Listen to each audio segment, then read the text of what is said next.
Hello Legacy Sabers! So this is the first video to go through the Semester 2 study guide. This is for Unit 8, the Rational Expressions and Equations video. So in this unit we focused on simplifying rational expressions, multiplying, dividing, adding, subtracting rational expressions. We also solved them by cross-multiplying or finding the LCD. And we also verified the solutions were not extraneous. We also graphed these. So I'm going to go through all of the ones on this. So simplifying, remember, what you had to do is factor the top, factor the bottom, and then see if anybody canceled out. So if I look on here, 2x squared plus 10x, I need to factor that. That's a really thick. Let's go something smaller.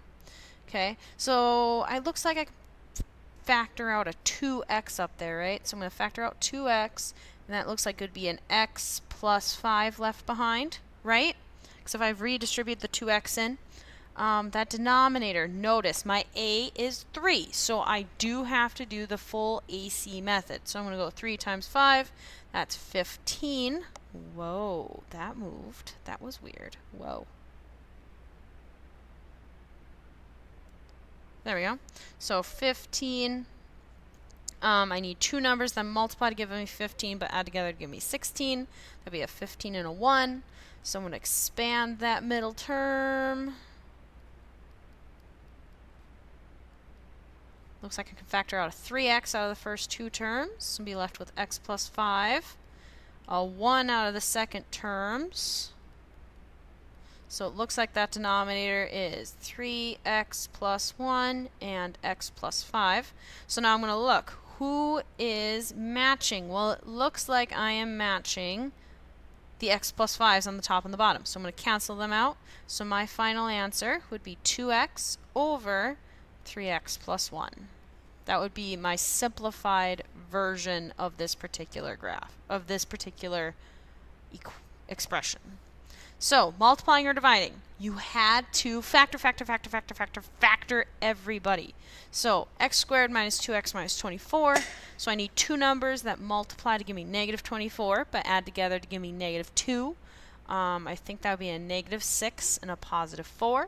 So, I'm going to get x minus 6, x plus 4.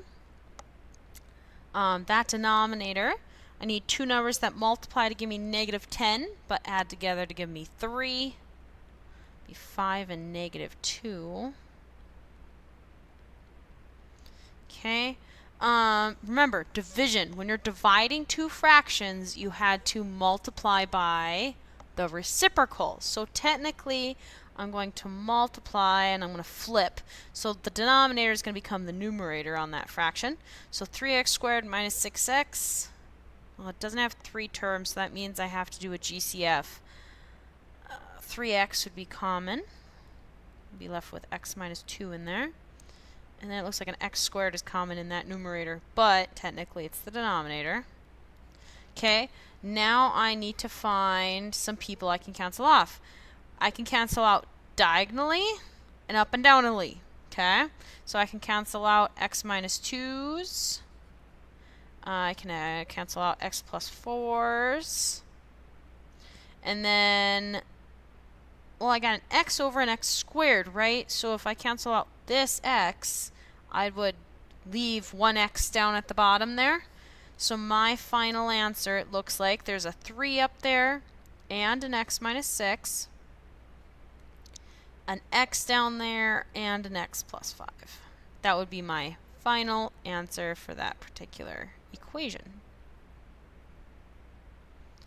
Adding and subtracting. So remember, adding and subtracting, you need a common denominator. So number 3, it does have a common denominator. Yay me! So I need to add just the numerators. So 2x plus 5x, that's 7x, plus 3 over x plus 4. Then double check, can you factor anything out of that numerator? Nope. Not happening. So that would be my final answer. This one, however, those are definitely not common denominators, so I better make an LCD. So I'm going to factor this. X squared plus 10x plus 25. Two numbers that multiply to give me 25, but add together to give me 5. 5 and 5. So that's technically x plus 5 squared, quantity squared. So it looks like my LCD is, in fact, x plus 5 times x plus 5, right? Because remember, you have to take one of each person, but you can only go in pairs. So since there's 3 of them, I need 2 of them to cover it up. So this guy, I'm going to look at his denominator and ask myself, what is he missing in that denominator from the LCD? Well, he's missing another x plus 5. So that means I need to multiply the bottom by that and the top by that. This guy, though, he's not missing anybody. So I'm going to figure out what that new numerator is. So that's 4x plus 20, right? Over x plus 5 quantity squared. And I'm subtracting it.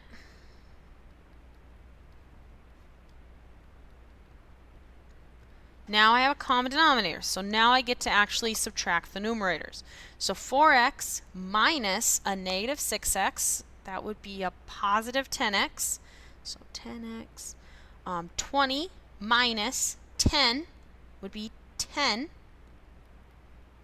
And then I'm still over my common denominator as well. I do notice a 10 can factor out of that numerator. However, it's not really going to do anything. Not going to help me. So I'm just going to leave it like that. That would be your final answer there. Number 5. Notice, guys, it has 3 equations or 3 fractions in it. When that happens, you need to find the LCD. So my LCD, first thing I'm going to take is this 2 and that x minus 2.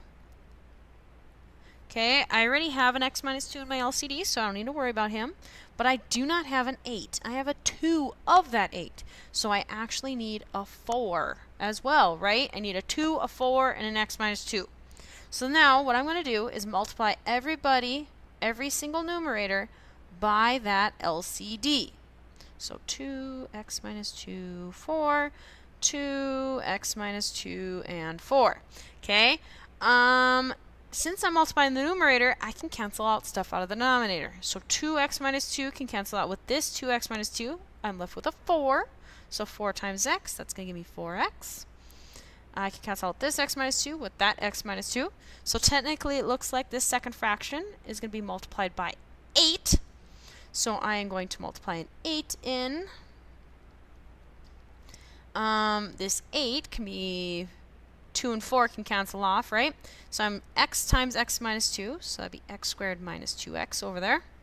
So now it becomes a problem you know how to solve. We need to get everybody to the same side. So I'm going to move all of these guys to the right. So this would be 12x, subtract the 12x, so that'd be negative 14x plus 48. I need 2 numbers that multiply to give us 48, but add together to give me 14. 8 and 6, right? So I can factor x minus 8, x minus 6. So my 2 answers will be x equals 8 and x equals 6. Now, I do need to make sure about these guys, the extraneouses. I need to make sure the denominator doesn't go to 0 because there's an asymptote located at that value. And we can't cross asymptotes, right? So I look at 8, no denominator problems there. 6, nothing either. So these both check out. Number 6, got to cross multiply, got 2 fractions equal to one another. So I'm going to multiply x minus 3 times x plus 6. That would be x squared plus 6x minus 3x minus 18. And then I'm going to cross multiply this way. So that would be 9x minus 18. I'm going to get everybody to the same side, combine as well. So, well, 6x minus 3x, that would be a 3x over there. But I am going to subtract 9x, so that would be negative 6x. I'm going to add the 18. The 18s are going to cancel out. That's odd. Oh, factor x squared minus 6x equals 0. Okay, let's factor out an x. That's a GCF of that. So it looks like my 2 answers, x can equal 0 and x can equal 6. Now before we do our happy dance, we gotta check. Can I plug 0 in? Yes, we don't go to 0, right? Can I plug 6 in? Yes. Both check out, no problems here. in that particular problem. And the final part of this particular unit was strategy, us graphing. So very first part of strategy, if you make sure you have that yellow sheet, we had to factor the numerator, factor the bottom. That's what simplify meant. So I believe the factored version is x minus 2, x plus 1 over x minus 1. No canceling out, so I can't really simplify. There are no wholes because there's no canceling, so no wholes. We didn't cancel anybody out. Roots came from our numerator, so we're going to set both the numerator, both of them, equal to 0 and solve. So it looks like it would be x equals 2 and x equals negative 1. Now since these are roots, they're x-intercepts, so I'm going to write them as ordered pairs and graph them on my graph. There we go. A was for asymptotes, and those were the answers or solutions to the denominator. So I'm going to set the x minus 1 equal to 0. So my asymptote, vertical one in particular, is located at x equals 1. So I'm going to do a dotted line there so I see him. There we go. T squared, top was for tangency, bottom one was for togetherness. In this case, tangency, I do not have any tangency. I have, because there's no duplicates on the numerator, so no tangency. And I also have no togetherness either because there is nothing doubled on the bottom. Tangency meant you came towards an x-intercept and you would ricochet off of it. Togetherness meant that at the asymptote, both edges, both sides would go the same direction. E is for end behavior. So for end behavior, we needed to see, were we bottom heavy, top heavy, or were we equal? Well, we had to look at the degrees. Well, this is a squared, this is a 1, so that means I'm top heavy, which meant I had to long divide, or synthetically divide. So I'm going to ask myself, what times x will give me x squared? Well, I know that would be an x, right? So I'm going to multiply x times x, x squared, x times negative 1, negative x. Change your signs. These guys cancel out. Left with a remainder of negative 2. Notice, guys, I can't go again because nothing times x gives me negative 2. So that means my slant asymptote is at y equals x. So that's a line going like this. Parent graph of a line. There we go. Let's move down here. C was for crosses, so you set whatever you got for E, which in this case was x, equal to your simplified version. Or in this case, since the simplified didn't simplify down, I'm going to use the original. So that was x squared minus x minus 2 over, what was the top there? Whoops. We have x minus 1. Okay, let's cross multiply.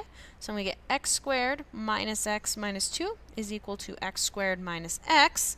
So now I'm going to solve this. Notice, guys, if I add and subtract over here, these guys are going to all cancel out, right? Now I'm going to get negative 2 equals 0. Well, that definitely doesn't make sense. So there is no crosses on this particular graph. I'm not going to cross through the slant asymptote. And then y was your y-intercept. So we're going to take the original function and plug zeros in for x. So 0 squared minus 0 minus 2 over 0 minus 1. So 0 squared minus 0, that's a negative 2, right? Over negative 1. So it looks like my y-intercept is at 2. So I'm going to write that as my ordered pair here. Got to go do a graph here. 0, 2. Now, I need to think through this graph. Notice, guys, ultimately, I know I got to cross through these 2 points, right? And I can't cross the slant asymptote. We found we can't cross. So I'm going to go ride the slant asymptote there, go through that dot, but I can't cross the vertical asymptote either. So that's one of my boomerangs. The other boomerang, it looks like it has to go through this dot. Kind of ride that one and then down. So in this fact, this would be my graph. Domain, I have a problem at 1, right? So it would be negative infinity to 1 and 1 to infinity. However, my range, I am getting all the negatives and all the positives. So that would be my range.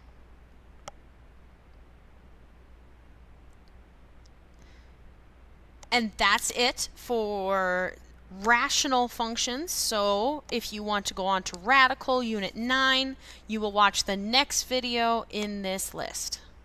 See you later, Sabers.